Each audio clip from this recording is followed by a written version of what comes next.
pasien dan family center care. Jadi tadinya yang asuhan itu berfokus hanya pada tenaga kesehatan saja, tetapi sekarang berfokus pada bergeser ke paradigma dari berfokus dari petugas kesehatan saja, sekarang bergeser ke fokus pada pasien dan fokus pada keluarga. Jadi kalau paradigma lama itu kan tenaga kesehatan itu sebagai center atau sebagai pusat dari pengambilan keputusan. Ya, jadi paradigma lama itu pasien itu dia sifatnya pasif begitu. Tapi kalau yang dengan adanya perkembangan ilmu begitu ya, itu menunjukkan bahwa keterlibatan keluarga dan pasien itu dapat meningkatkan hasil klinis, kemudian meningkatkan kepatuhan nantinya ya, kepatuhan pasien terhadap terapi ataupun rencana asuhan, dan meningkatkan terhadap kepuasan pelayanan. Jadi kalau secara teori itu sendiri nanti patient center care itu dia itu berakarnya dari pendekatan asuhan holistik.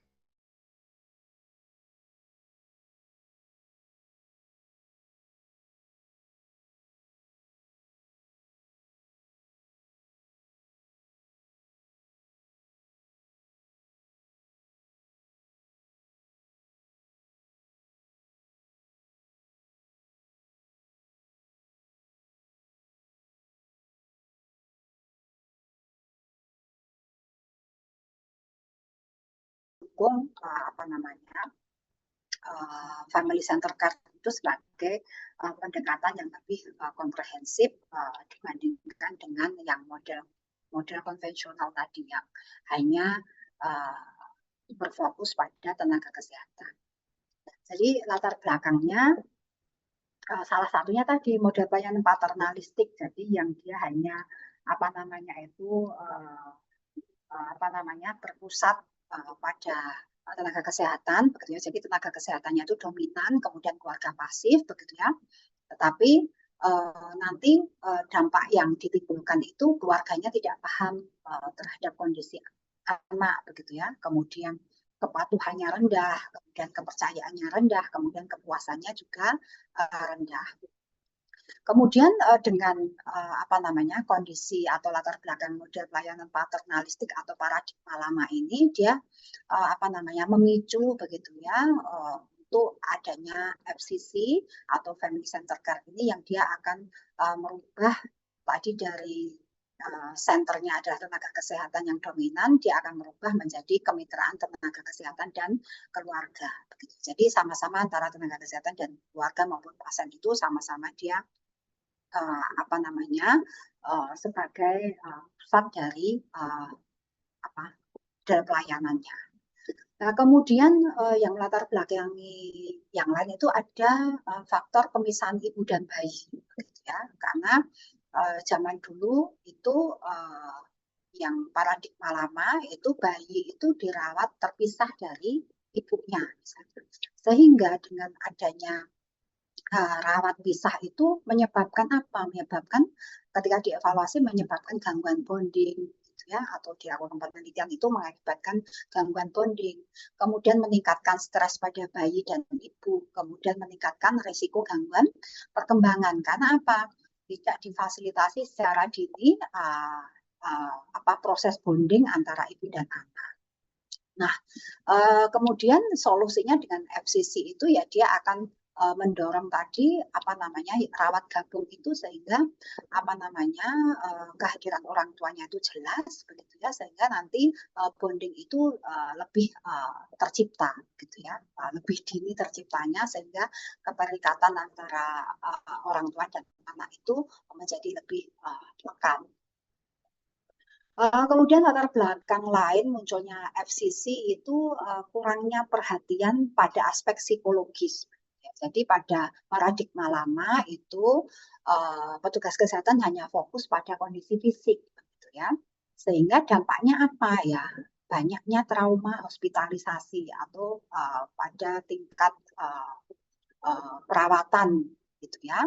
Kemudian peningkatan kecemasan terhadap keluarga karena tidak tahu dan hanya yang diperhatikan kan hanya fisik pasiennya saja ya, keluarga juga tidak diperhatikan. Jadi keluarga itu tidak tahu kondisinya seperti apa, kecemasannya tidak diperhatikan oleh tenaga kesehatan, dan karena tidak mendapatkan informasi yang lengkap dan menyeluruh tentang kondisi pasien tersebut. Kemudian anaknya juga merasa tidak nyaman. Nah, sehingga kalau dengan FCC ini, karena FCC itu dia berakar dari tadi yang saya sampaikan, pendekatan holistik, sehingga asuhan yang diberikan itu dia mengacu pada biopsikososial dan spiritual. Nah, kemudian latar belakang yang lain yang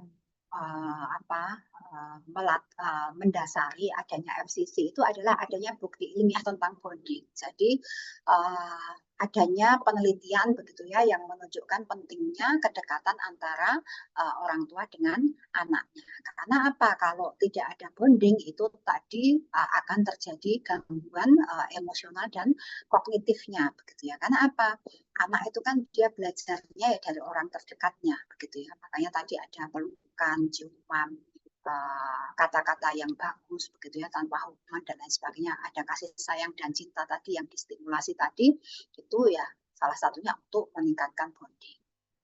Nah, di sana juga dengan FCC itu akan adanya kelekatan begitu ya, dan bonding begitu antara ibu dan anak, salah satunya difasilitasi dengan yang paling awal adalah skin to skin contact begitu ya. Itu supaya terjadi bonding, kelekatan, kemudian juga ada proses untuk bayi itu dapat menyusu secara dini. Kemudian latar belakang yang lain munculnya FCC itu juga adanya perubahan paradigma kesehatan begitu ya, dari disease center ke patient center begitu ya. Jadi hanya dari kondisi kesehatan fisiknya begitu ya, atau kondisi penyakitnya, atau tadi juga dari petugas kesehatannya itu ke patient center begitu ya. Karena selama ini mungkin dengan adanya petugas kesehatan yang dominan dan disease center itu, dampaknya pelayanan yang diterima oleh pasien itu dia kurang humanis begitu ya. Jadi nanti banyak ketidakpuasan.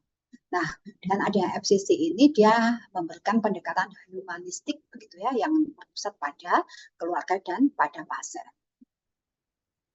Nah, kemudian latar belakang yang lain itu adalah hak anak dan keluarga. Jadi anak itu berhak untuk didampingi orang tua, gitu ya, di dalam dia mendapatkan layanan kesehatan, baik itu salah satunya adalah stimulasi tumbuh kembang maupun layanan kesehatan yang lainnya seperti imunisasi atau mungkin gangguan-gangguan yang terjadi pada anak.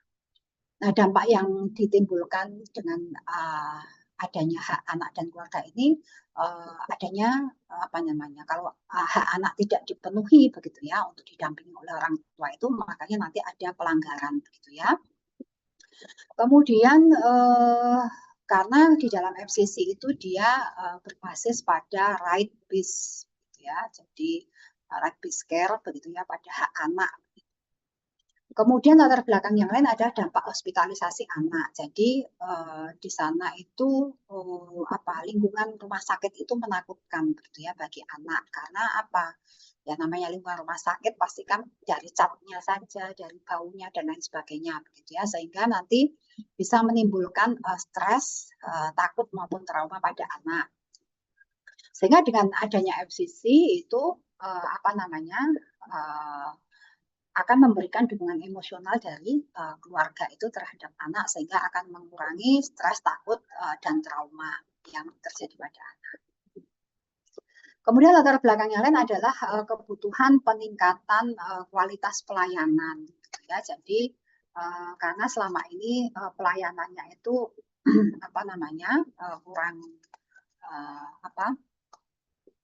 efektif begitu ya, dan kurang memuaskan begitu, sehingga menimbulkan anak itu apa? Dia karena stres, begitu ya tadi, karena pelayanannya kurang efektif, itu lama rawat anak itu menjadi lebih panjang begitu ya. Jadi misalnya harusnya 3 hari sembuh, ini bisa saja 1 minggu begitu ya.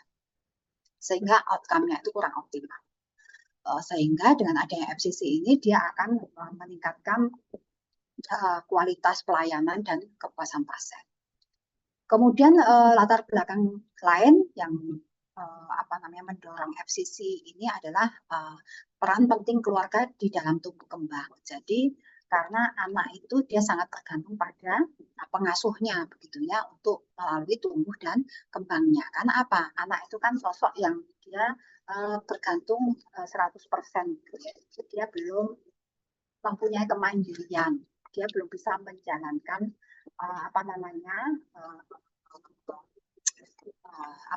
aktivitas sehari-harinya dengan sendiri, atau dia belum bisa menjaga kesehatannya begitu ya, kesejahteraannya itu sendiri.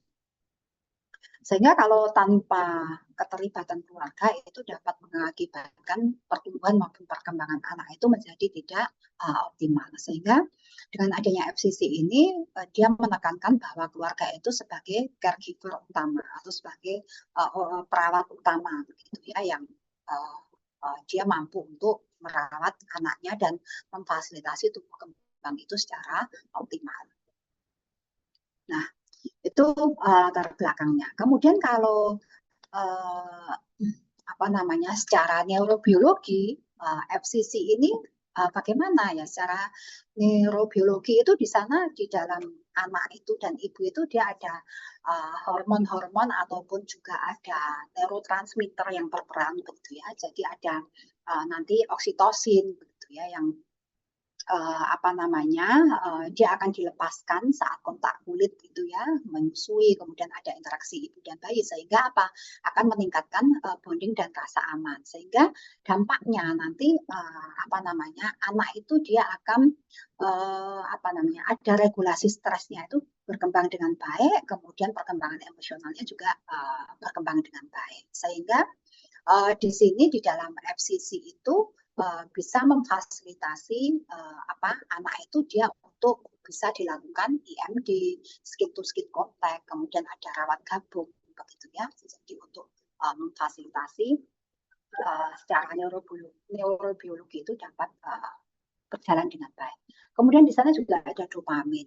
Ya, kita ingat bahwa dopamin itu dia kaitannya dengan aktivasi sistem reward di otak saat ada interaksi yang positif begitu ya. Jadi kalau ada interaksi positif antara bayi atau antara anak dengan pengasuhnya atau dengan ibunya atau keluarga terdekatnya, itu dia akan memberikan rasa nyaman dan kebahagiaan baik itu untuk anak maupun untuk pengasuhnya. Kalau dua-duanya bahagia, tentunya itu akan berdampak baik atau berdampak positif pada anak begitu ya.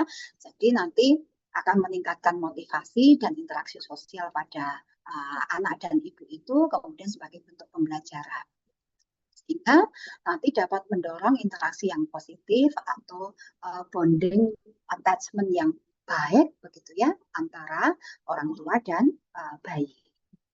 Nah, kemudian kalau dasar dari neurobiologi yang lain ada dari norepinefrin begitu ya. Jadi ketika norepinefrin itu dilepaskan saat lahir, itu akan membantu bayi itu untuk dapat mengenali ibu. Jadi nanti perannya dengan adanya norepinefrin ini dia akan memfasilitasi bonding awal begitu ya, sehingga nanti anak itu dia dapat lakukan adaptasi di awal-awal kehidupannya. Kemudian dia juga dapat merespon terhadap lingkungan sekitarnya. Begitu ya. Baik itu kalau di awal-awal kehidupannya dari dalam perut dia keluar kan ada perbedaan suhu, begitu ya. Kemudian mungkin juga selain suhu itu lingkungan juga, begitu ya, pencahayaan dan lain sebagainya. Begitu. Nah, dengan adanya FCC itu makanya nanti setiap bayi baru lahir yang dia normal begitu ya atau tidak ada gangguan itu harus dilakukan skin to skin contact dan salah satunya untuk memfasilitasi adanya IMD begitu. Kemudian di sana juga ada sistem HPA ya kan untuk ibu maupun untuk bayinya begitu ya, sehingga nanti akan membantu ibu dan bayi itu di dalam mengatur respons stres. Karena apa? Dengan adanya kedekatan orang tua dan bayi itu dia akan menurunkan hormon stres yang ada di ibu maupun di bayi, sehingga nanti untuk anak itu dapat memberikan kestabilan emosi. Kemudian kalau emosinya stabil juga nanti dia akan membantu perkembangan otak itu untuk lebih optimal begitu. Jadi makanya dengan adanya FCC itu dia akan mengurangi stres melalui adanya atau melalui kehadiran orang tua. Jadi seperti proses interaksi timbal balik, komunikasi timbal balik yang di apa namanya itu mother infant reciprocity itu kan juga iya kan, ketika ibu itu memberikan respon yang positif, bayinya juga akan positif. Tapi kalau negatif ya bayinya akan negatif. Nah, kemudian di dalam sistem limbik itu secara emosi di sana itu akan mengatur emosi dan ikatan sosial, sehingga nanti akan mempengaruhi pengalaman awal itu di dalam kedekatan orang tua dan bayi, sehingga nanti akan membentuk kelekatan atau attachment antara ibu dan bayi begitu ya, dan juga akan membantu di dalam perkembangan sosial. Jadi di sana nanti di dalam FCC antara ibu dan bayi itu dia akan mendukung proses attachment yang aman dan nyaman untuk kedekatan antara ibu dan bayi. Kemudian perkembangan otak. Jadi kalau untuk perkembangan otak begitu ya, nanti kaitannya dengan pembentukan koneksi neuron sangat cepat di awal kehidupan. Jadi dengan adanya patient center care itu ya, itu akan membantu kedekatan orang tua yang dan bayi itu dengan adanya perkembangan otak itu dia akan dipengaruhi stimulasi dan interaksi. Jadi tadi kan ada stimulasi dan ada interaksi. Jadi stimulasi dan interaksi yang dilakukan oleh ibu dan bayi itu dia akan membantu neuron-neuron dan sinap-sinap di dalam otak itu untuk saling terkoneksi begitu ya, dan berkembang begitu, sehingga nanti dia akan menghasilkan perkembangan yang baik terhadap kognitif, bahasa, dan motorik, baik itu motorik halus maupun motorik kasar. Makanya apa? Makanya dengan adanya FCC ini, ibu maupun keluarga terdekat harus melakukan stimulasi yang bisa dilakukan sesuai dengan tahapan usianya tadi. Nah, kemudian ada jalur talamokortikal dan kortikotalamik begitu ya. Jadi ini prosesnya itu dia untuk mengatur sensorik dan motorik begitu ya. Jadi di sini nanti dia akan melakukan stimulasi itu melalui sentuhan dan interaksi. Makanya kan perlunya ada sentuhan, ciuman begitu ya, pelukan, kemudian interaksi itu dari ngobrol, tatapan mata begitu ya, dan interaksi-interaksi yang lain itu ya untuk membantu adanya integrasi sensori motor tadi, baik dari seluruh organ atau seluruh sistem dari tubuh ini, sehingga di sana itu di FCC itu dia akan mendorong sentuhan dan interaksi langsung. Tadi mulai dari skin to skin, IMD, gitu ya, kemudian stimulasi-stimulasi yang bisa diberikan mulai dari pelukan, ciuman, ya kan, kemudian mengayun dan lain sebagainya, nyanyian dan lain sebagainya. Kemudian sistem sensorik di sana itu meliputi sentuhan, suara, dan bau. Jadi sistem sensorik ini dia berkembang sejak intrauterin, jadi dia bayi itu dapat mengenali ibu melalui suara dan bau. Sehingga dengan kita memfasilitasi ini dapat menimbulkan dampak pada anak itu, dia mempunyai rasa aman dan dia dapat beradaptasi dengan lingkungan itu dengan optimal. Sehingga di dalam FCC itu yang bisa diberikan adalah memberikan kontak fisik, kemudian ibu juga tadi bisa ngajak ngobrol dan lain sebagainya, itu salah satunya untuk menstimulasi dari sistem sensor. Kemudian respons stres kronis gitu ya. Jadi ini terjadi apa namanya jika terjadi aktivitas stres berlebihan. Karena apa? Kurang kedekatan antara ibu dan bayi itu akan meningkatkan stres. Jadi misalnya rawat pisah kalau bayinya normal-normal saja ya itu akan menimbulkan stres. Bahkan kalau sekarang bayinya misalnya dirawat dini, picu dan lain sebagainya itu kan juga orang tuanya diberikan apa namanya waktu begitu ya untuk dia bisa menemani bayinya atau anaknya. Kemudian dampaknya ya kalau terjadi aktivitas stres berlebihan itu dapat mengganggu perkembangan otak dan gangguan emosi, begitu ya. Kemudian kalau FCC dengan adanya FCC ini dia dapat mencegah stres pada bayi ataupun mungkin kecemasan ataupun mungkin depresi. Pada anak juga bisa kan terjadi. Nah, itu tadi dasar neurobiologi dan latar belakang yang memunculkan adanya family center care. Nah, kemudian secara teori, ya, apa namanya, FCC ini apa namanya?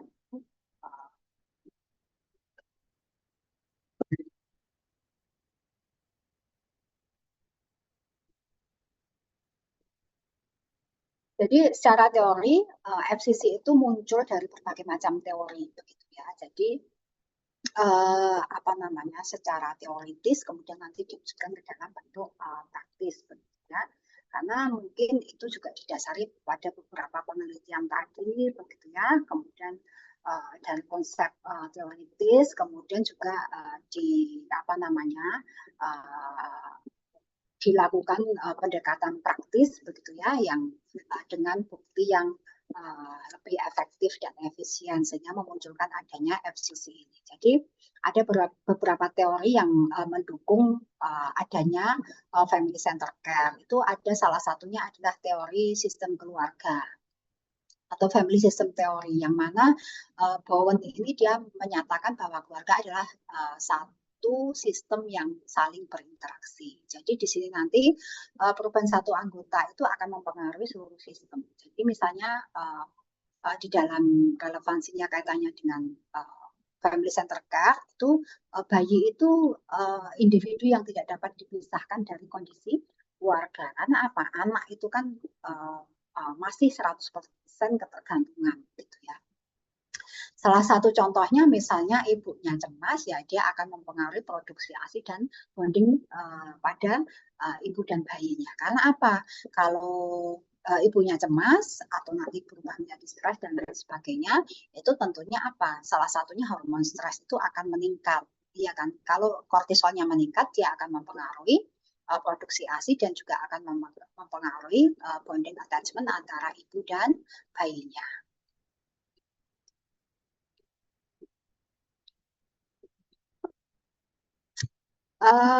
Kemudian teori yang lain adalah teori perkembangan psikososial itu oleh Erikson gitu ya. Jadi di dalam perkembangan psikososial ini ada 8 tahapan begitu ya.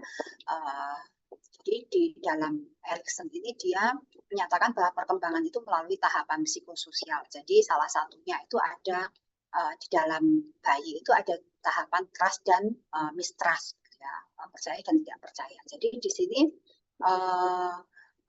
peran keluarga itu dia akan membentuk rasa aman. Jadi dia akan memfasilitasi rasa aman dan nyaman bagi bayi tersebut, begitu ya. Jadi makanya keluarga itu harus memberikan apa? Rasa aman dan nyaman. Misalnya apa? Misalnya kalau ada bayi menangis, itu respon apa yang bisa diberikan oleh ibu? Apakah didiamkan saja atau segera ditenangkan begitu ya? Untuk mengetahui sumber tangisannya itu karena apa. Nah, ketika bayi itu mendapatkan respon yang cepat dari ibunya, itu akan membentuk kepercayaan dari anak ke ibu tersebut. Kemudian ada teori attachment atau kelekatan dari John begitu ya. Di sana itu menyatakan bahwa ikatan emosional bayi dengan pengasuh itu adalah hal yang utama. Jadi apa namanya, keamanan dari kelekatan itu penting untuk sebuah perkembangan, begitu ya. Jadi relevansinya dengan family center care itu bahwa orang tua itu sebagai pusat dari perawatan pada bayi. Jadi misalnya tadi di dalam praktek sehari-hari yang bisa dilakukan itu misalnya adanya IMD, adanya skin to skin contact, kemudian adanya roaming in. Nah, itu untuk memfasilitasi adanya bonding. Kemudian dasar teori lain yang apa namanya memfasilitasi FCC itu ada teori humanistik dari Rogers, ya, yang menyatakan bahwa individu itu sebagai seseorang yang unik, begitu ya, kemudian memiliki potensi berkembang, yang mana teori ini dia mempunyai kunci adanya empati, begitu ya, kemudian penerimaan tanpa syarat. Jadi katanya di sini adalah keluarga itu sebagai partner di dalam asuhan, gitu ya. Jadi tidak lagi apa namanya bagian yang terpisah, begitu. Jadi di sini misalnya contohnya di dalam kebidanan itu menghargai pilihan budaya di dalam pengasuhan, tapi tentunya yang apa namanya itu tidak membahayakan, begitu ya, yang dia aman, begitu. Kemudian ada teori ekologi perkembangan itu menurut Brenner, begitu ya. Jadi dia menyatakan bahwa perkembangan anak itu dipengaruhi oleh lingkungan berlapis. Jadi di sana nanti ada lingkungan mikro, lingkungan makro, begitu ya. Kemudian yang berpengaruh terhadap apa namanya itu perkembangan anak.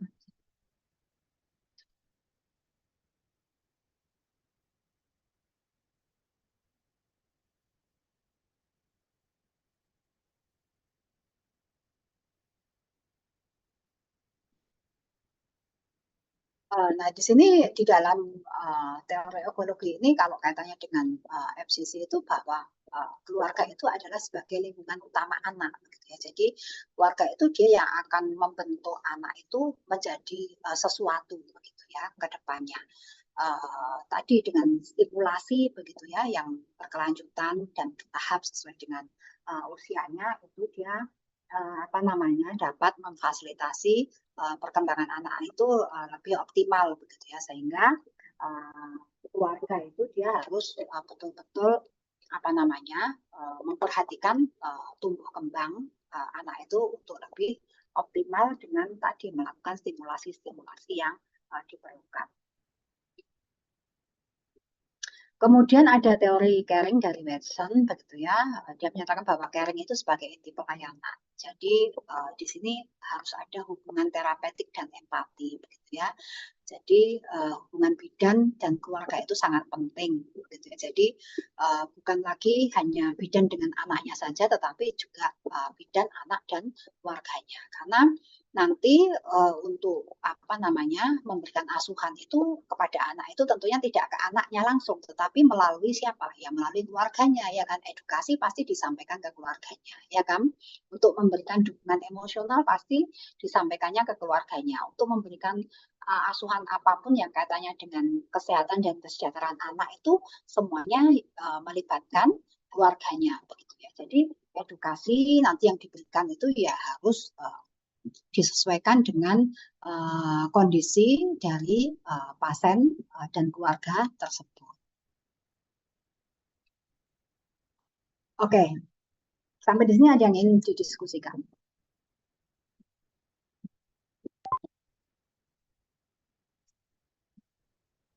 Ya, ya.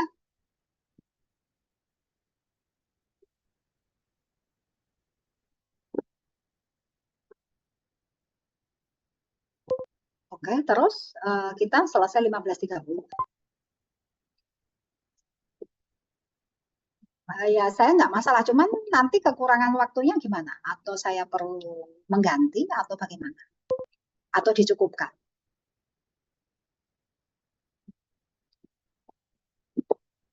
Oke, nanti PC-nya WA saja ya.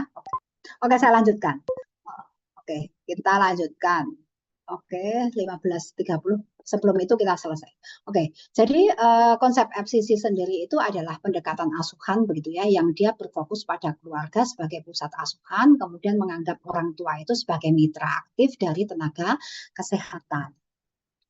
Karena apa prinsip utama dari FCC itu dia ada respect dan dignity begitu ya. Jadi di sini tenaga kesehatan itu harus menunjukkan sikap menghargai pada setiap keluarga sebagai individu yang unik dengan latar belakang budaya, nilai keyakinan yang berbeda, sosial ekonomi yang berbeda, begitu ya. Jadi di sini bidan itu dia harus mendengarkan secara aktif, kemudian tidak menghakimi, begitu ya, serta akan memberikan ruang terhadap keluarga itu untuk menyampaikan pendapat maupun preferensinya terkait dengan asuhan pada anaknya. Sehingga dengan demikian nanti dapat menciptakan hubungan yang saling percaya dan meningkatkan kenyamanan keluarga selama proses asuhan. Nah, selain itu penghormatan atau respect gitu ya, itu juga kita harus melakukan respect atau penghormatan terhadap martabat keluarga, privasinya, gitu ya, kemudian kerahasiaan informasi, begitu. Melibatkan keluarga itu di dalam setiap keputusan yang menyangkut aset.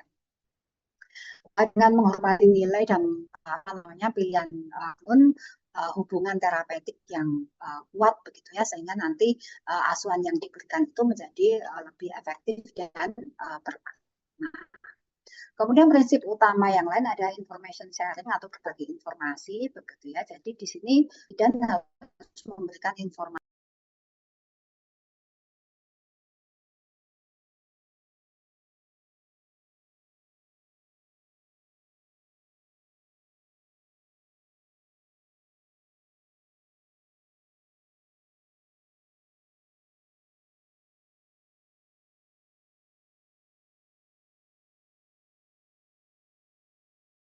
yang sederhana dan disesuaikan dengan tingkat pemahaman dari keluarga tersebut, sehingga pasien itu dia menjadi jelas, tidak bingung dan tidak cemas begitu ya.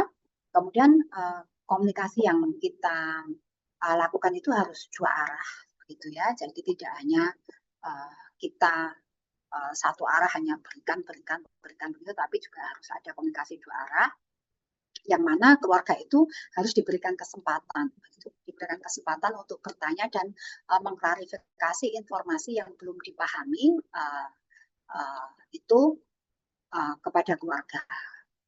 Kemudian kita juga harus transparan gitu ya dalam berbagi informasi, dan hal ini nantinya untuk meningkatkan kepercayaan keluarga terhadap bidan yang nanti akan membantu keluarga itu di dalam mengambil keputusan yang tepat. Nah, kemudian partisipasi. Prinsip utama yang lain ada partisipasi ya. Jadi partisipasi itu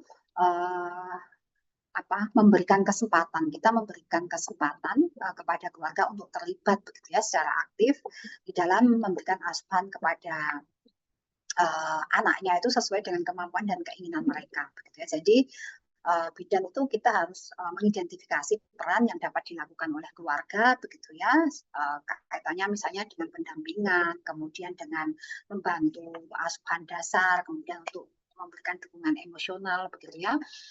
Kemudian itu juga harus memberikan edukasi begitu ya, dan bimbingan begitu agar keluarga itu dia merasa percaya diri nanti di dalam menjalankan perannya begitu ya. Kemudian kita juga harus mendorong keluarga itu untuk dia berpartisipasi secara aktif begitu ya. Jadi tidak hanya sebagai penerima saja, tapi dia juga sebagai mitra di dalam proses asuhan begitu ya, sehingga nanti hasil dari asuhannya itu akan lebih optimal. Nah, kemudian kolaborasi. Jadi kolaborasi itu nanti dia akan menekankan kerjasama yang setara antara bidan dengan pasien, begitu ya, di dalam nanti merencanakan, melaksanakan, kemudian mengevaluasi asuhan maupun nanti di dalam pengambilan keputusan, begitu ya. Sehingga di sini apa namanya, bidan itu harus mengetahui bahwa keluarga itu sebagai sumber informasi yang penting tentang kondisi dari pasiennya, sehingga nanti apa namanya, pandangan kemudian pengalaman dari apa namanya keluarga itu bisa digunakan sebagai pertimbangan di dalam pengambilan keputusan, gitu ya.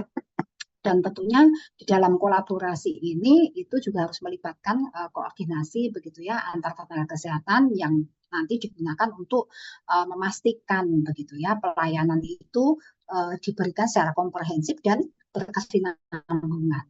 Sehingga dengan adanya kolaborasi yang baik antara petugas kesehatan dengan keluarganya itu akan apa namanya memberikan, begitu ya, keputusan yang diambil itu menjadi lebih holistik, kemudian lebih responsif terhadap kebutuhan pasien dan keluarganya, sehingga nanti apa hasilnya, kualitas pelayanan kesehatan itu apa namanya dapat diberikan. Oke.